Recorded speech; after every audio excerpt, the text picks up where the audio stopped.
কুষ্টিয়া জেলার আরও একটি সুন্দর গ্রামে আপনাদের সবাইকে স্বাগতম। আজকে যে গ্রামটি ঘুরিয়ে দেখাবো সেটা হচ্ছে খোলসাকুণ্ডি।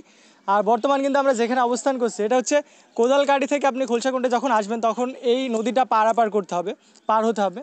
আর এখানে আগে তো এই নৌকায় করে পারাপার করতো, কিন্তু এখন তো পানি নাই নদীতে, যার কারণে ওই যে পিছে যে সাঁকোটা করছে তো এটা দিয়ে পারাপার করতেছে।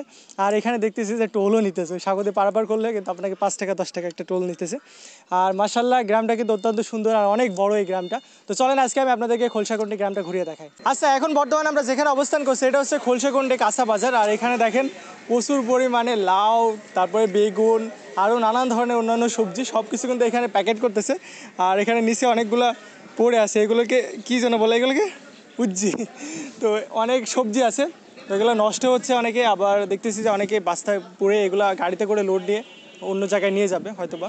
আর মার্শাল্লাহ কাঁচা বাজারটা কিন্তু মানে অত্যন্ত বড় আর অনেক ভালো লাগছে এখানে আসার পরে, বিশেষ করে সবজি দেখার পরে।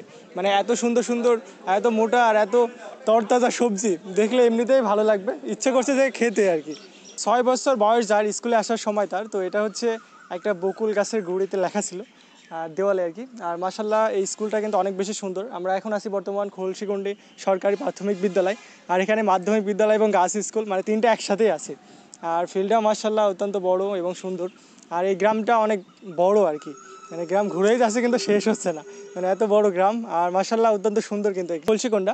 আর বর্তমান কিন্তু আমরা যেখানে অবস্থান করছি এই জায়গাতে কয়েকটা ছোট ছোট ডিঙ্গি আছে বা নৌকা আছে বলতে পারেন। আর এখানে দেখেন নেট দিয়ে এখানে মাছগুলো রাখে হয়তোবা।